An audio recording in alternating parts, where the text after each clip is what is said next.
Atheist Alliance International Podcast. I don't make this stuff up. You know, if you put Jesus Christ first, that he'll look after all your bills. It's not fake, it's faith. Hello and welcome to the latest episode of the AAI Podcast. I'm Jason Sylvester, aka Diogenes of Mayberry, and today we have an artist named Jon Hammond who's done a graphic novel, and it's part of my new strategy. I mean, I've been thinking recently that, you know, people like Ricky Gervais and Richard Dawkins and the well-known atheists, they get a lot of attention already. So I'd like to start shining a light on some of the up-and-coming talent that's out there. And I saw Jon's work for his graphic novel on the fall of Satan, and I've invited him on to come and talk to us about it. So everybody, please welcome Jon Hammond. Welcome, Greetings, Jon. everyone. Okay. So, Jon, you have a graphic novel about the fall of Satan. Yes. So can you maybe tell us a little bit about what inspired you to do this? Well, a number of things. I'm, first of all, a big fan of Dune and its approach to sort of the deconstruction of certain types of concepts. And, you know, I've always been kind of fascinated by the history and mythology of, well, the human species in general, but, you know, particularly the ones that still affect us to this day. And, you know, movies and TV, like the war in heaven is often, you know, alluded to, but never really depicted, you know. And then I read works like Paradise Lost and Dante's Inferno, and I saw the prequel Star Wars movies, and I was like, wow, you know, I'd really like to tell like a good inverted hero's journey to show how someone becomes a villain, so to speak, air quotes villain. So I was like, why not go with the archetypal evil as, you know, we conceive it. So I thought I'd just kind of take a crack at that. And I spent years researching for it. And so like over the course of all of that research, I kind of came to the realization that I wasn't a believer, and that since I'm a fairly good writer and a pretty good artist, I was kind of ideally suited to retell the story from a very, very different perspective.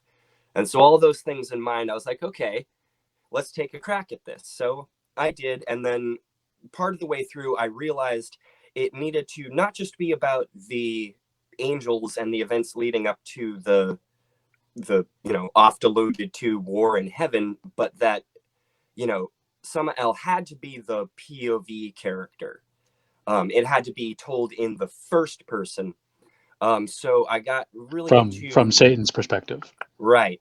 So I got really into the idea of that his sort of character motivation is driven by the question of free will, and whether or not he, as, you know, Samael translates as venom of God, you know, like whether he is fulfilling a function and whether or not he has any choice in the matter at all. And I just kind of took it from there and ran with it. Okay, so you just said something interesting. So were you a believer before you started working on this graphic novel? No, not really. But I also wasn't fully aware that I wasn't a believer. I wasn't raised in a religious household. It didn't really click in my head until I like read the Bible cover to cover in detail and was like, oh wow, there's a lot of stuff in here that just isn't even physically possible. You know, like Joshua 10:13, where the sun and moon stop in the sky and stuff. I'm like, oh. And so yeah, it was a gradual realization, because honestly, up to that point, I didn't really put a whole lot of thought into it. So the realization that you were an unbeliever or a non-believer. Right. Right. Okay. So in your research, was there anything in particular that sort of jumped out at you? Well, the first several chapters of Genesis gave me pause for sure. And like the Joshua 10:13 example is pretty good. and also, mentions of mythical creatures and ghosts. And, once I really started getting into um, the lore, as it were, and learning more about history and the historical context of, what the situation was like in Judea post-exile when a lot of the Old Testament was being written, and then the influence of, apocalyptic works and Zoroastrianism and all these things, how they kind of made their way in there. Yeah, it was definitely a gradual process of realization. Right. So just for the viewers who might not be necessarily familiar with the story, so the fall of Satan actually isn't in the Bible. Right. It comes from the apocalyptic literature, which is known as the intertestamental period. So between the last book of the Old Testament and Paul's letters in the New Testament is that period Yeah. in between the testaments. And there is this rise of apocalyptic literature, such as the life of Adam and Eve, and a few other books I'm sure John will talk about, that these stories of the fall of Satan are in that. It's in the Quran. I think there's Yes. one passage in Luke that mentions the fall of Satan, and there's like a passage in Revelation that like alludes to the fall, but the actual story itself is not in the Bible. So Right. people who go looking for it aren't going to find it. They'll find it in the Quran. And as I said, in Luke and Revelation, you'll find, I think, one passage. Now, there is the passage in Isaiah that talks about the fall of Lucifer, but that's referring to the king of Babylon. And I believe it was Origen who Yeah. was a first, I think, second century Christian theologian in Alexandria, who took the passage in Isaiah and the passage in Luke and sort of smashed them together.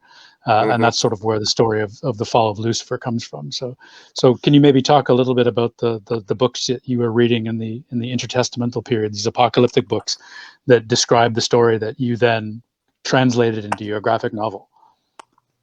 Yeah. Well, there was very little to go on. I drew a lot from like the Book of Enoch, and took usable bits from there. I'm sort of rewriting it. Like I kind of inverted the Azazel and Samahaza characters in terms of their motivations because it worked better for the story.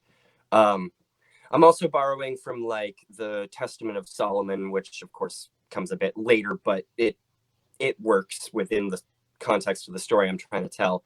And like the Ascension of Isaiah, where I worked some of that into. I'm also drawing on some of the Gnostic books, like the Apocryphon of John and the supposed Gospel of Judas. I have my own opinion about that, but either way, the content was at least usable because I'm telling the story from the perspective of the supposed villain, so kind of leaning into the idea that Yahweh is evil is, well, it certainly fits with Samael's perspective. Right. And so I'd asked you previously before coming on, sort of what your favorite bits of your book are. So, and tell everybody, so the name of your book is Falling Star, or sorry, Fallen Star, right? Or Falling Star? The Falling Star, because it's the The Falling process. Star. Sorry about Right. that. So only book one is done. I'm currently working on book two. There's going to be 3 in total, because there's just so much material to cover. So book one covers from before the beginning to the midst of the scene where they're crossing the Red Sea, because I wanted to kind of give it a cliffhanger ending. And my favorite part is probably how I depicted the story of Job, and more importantly, the aftermath of that. There's the scene where Samael is out somewhere in deep space, just kind of sitting on a rock, pondering what has transpired. And I got him in the classic the thinker position, like Rodin's sculpture. And he's wondering whether or not he has free will. He feels sullied by his participation in what happened to Job.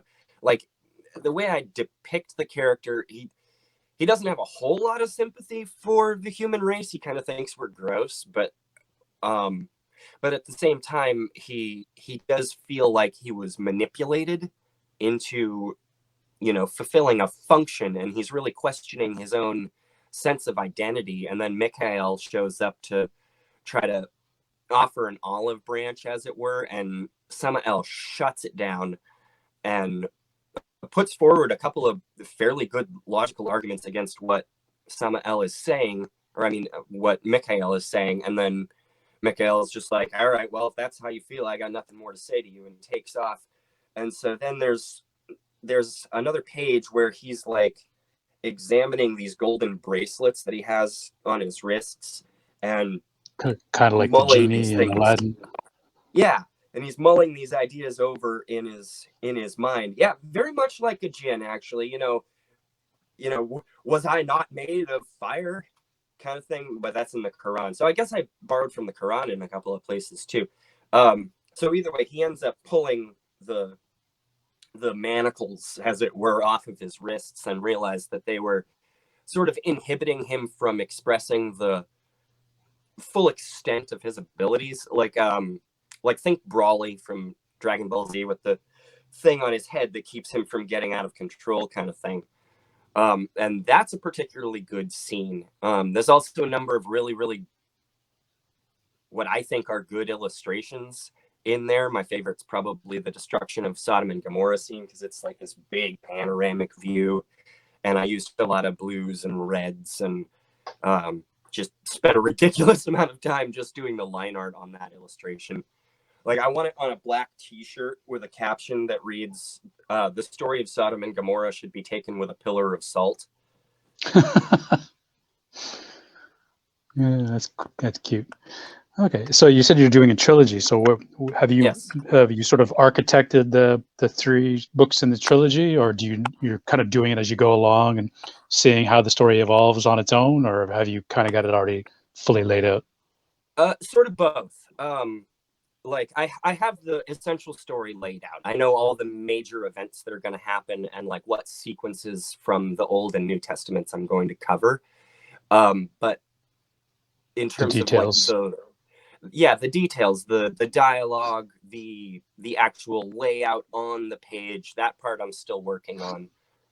Because and that'll kind of come to you in the moment. So right, this second time around, I get to, it's sort of my Empire Strikes Back moment where it's right at the center of the story, and I have a lot more characters to deal with, because while Samael's a very reactionary character in Volume 1, in Volume 2, he is starting to bring, other angels into the fold. And they're establishing, or trying to establish a free state in Sheol. But like time's different there. There's some problems with that. And, Samael's convinced himself that, he's, a good and effective leader, but like doesn't, how do I put this? He's so invested in the idea of believing that he has free will that he sort of turns himself into a monster. Like I'm going to have them have like a democratic election to try to establish leadership and a council and stuff. But like the more things get out of control, the more he has to sort of grab the reins, and like this whole cult of personality grows up around him, and he starts believing in his own pretensions. And he's really invested in the idea that the more life that Yahweh creates, the weaker he becomes, because like they have this, all the souls of all living things are like amalgamating into this energy sphere down in Sheol, and he can feed on it and become more powerful that way. They also, can seed religions among human beings to build themselves up and make them more powerful. So it becomes almost Machiavellian and like this sort of chess game for all of Volume 2. But I wanted to emphasize the characters more. So we're going to bring in, like Asmodeus and Abdiel and several other angelic characters who will all have their own standpoints there's going to be a very interesting conversation where each one of the 7 angels that are part of the conversation are all representing different philosophical schools of thought. Like, I took a page from Frank Herbert's Destination Void and their attempts to define consciousness in the book, and wanted to do something similar where it's a conversation where they're trying to define God and the parameters thereof, and the things that they say hearken to specific schools of thought, like Epicurus, for example. And I'm sort of like in the process of working out the dialogue for that sequence. I was having a really hard time figuring out how to end that conversation, because it could potentially just go on forever. And then I realized, hey, why not use an actual Deus Ex Machina? It seems appropriate in this case. So we're going to transition from that conversation to the scene from the Testament of Solomon, where Asmodeus is essentially pulled and held in chains by Solomon's ring that he gets from Yahweh. And it's going to be this whole scene where Asmodeus is subjugated and has to divulge about the Shmir worm and the second temple being built and everything. And that's going to play out in a number of interesting different ways and take place around the middle of the book. Okay.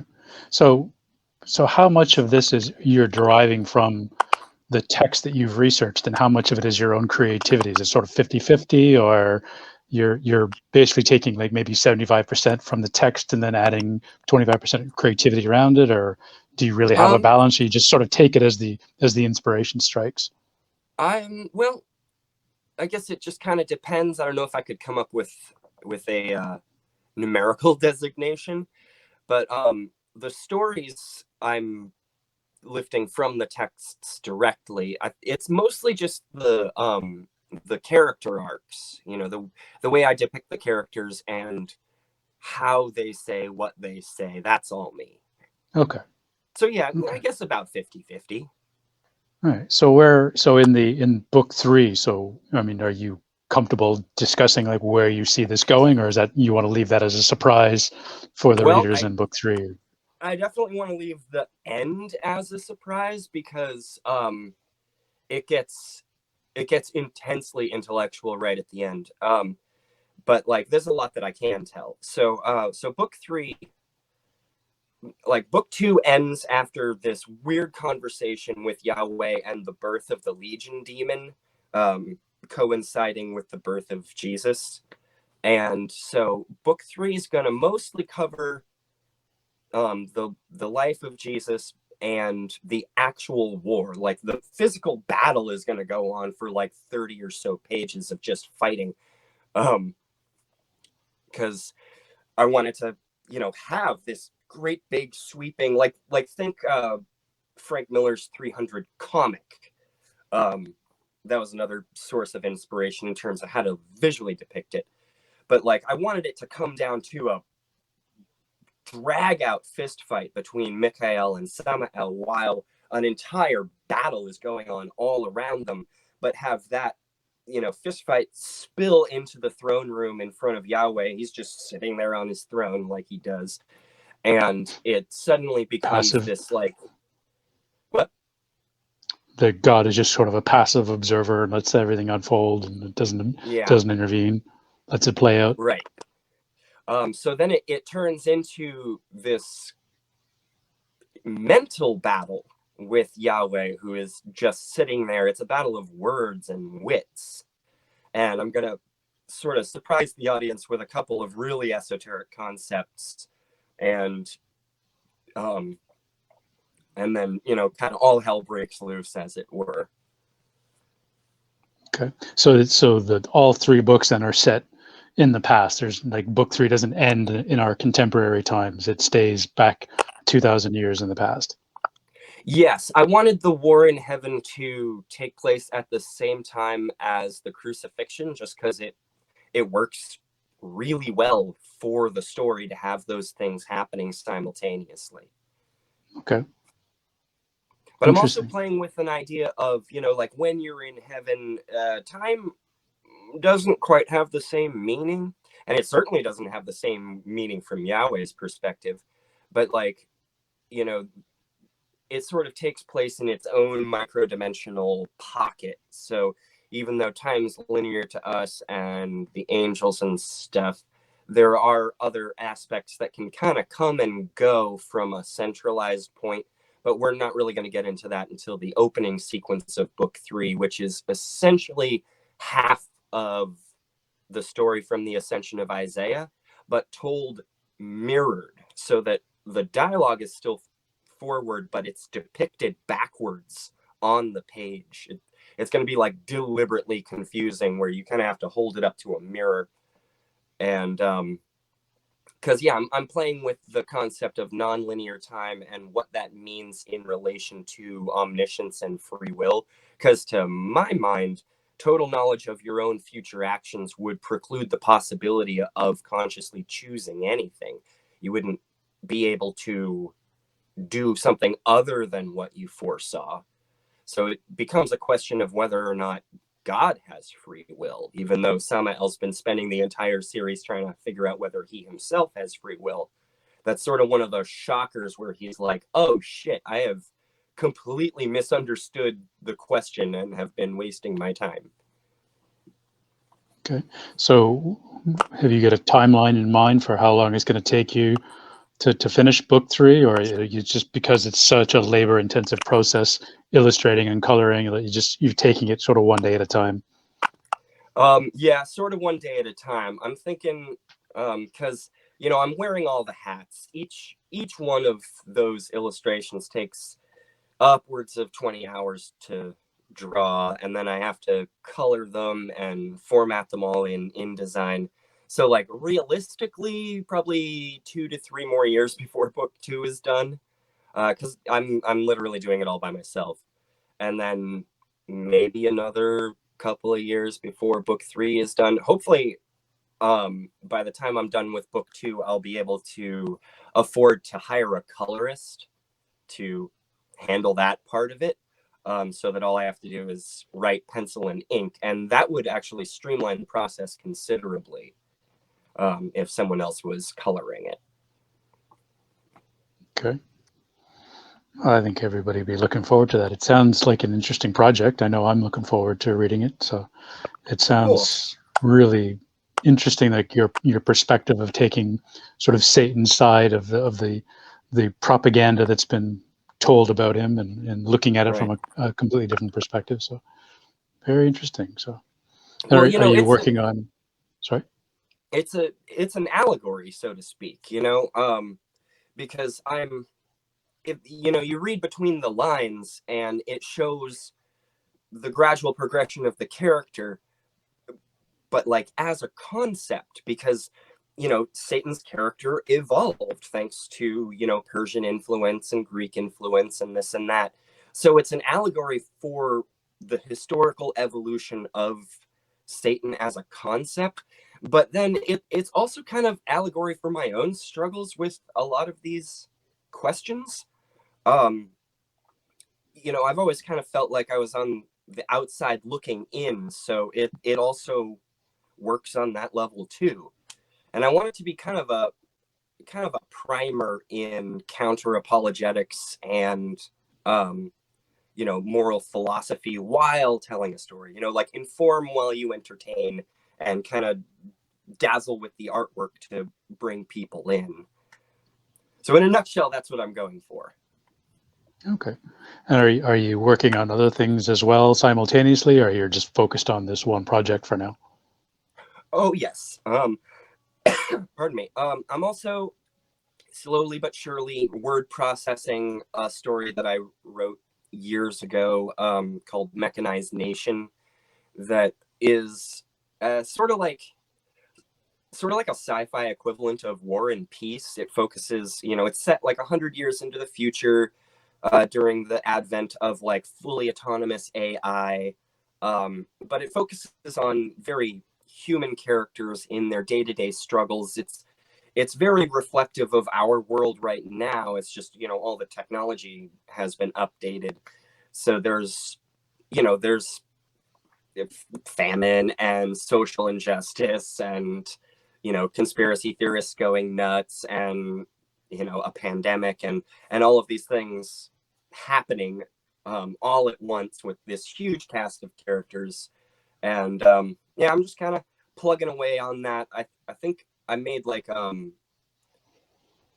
or 6 videos of the first couple of chapters, and they're on my YouTube channel under Mechatronic Nation. And it's basically, I just drew one picture and read the chapter out loud. It's pretty straightforward, but it gives a good idea of where I'm going with that.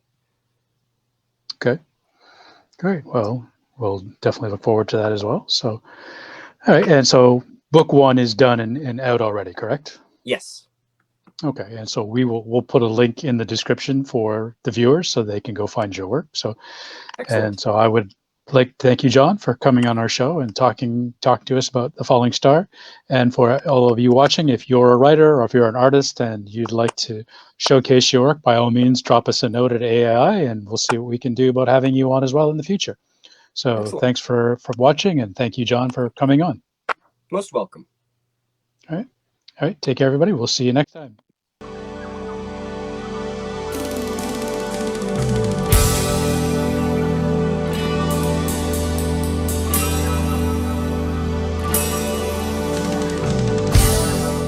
Okay, thanks for listening, and don't forget we're on YouTube, so follow us on YouTube. Just search for Atheist Alliance International and please subscribe and hit that notification bell. We're also on all of your favourite podcast platforms, so make sure that you follow us on there as well. See you next time.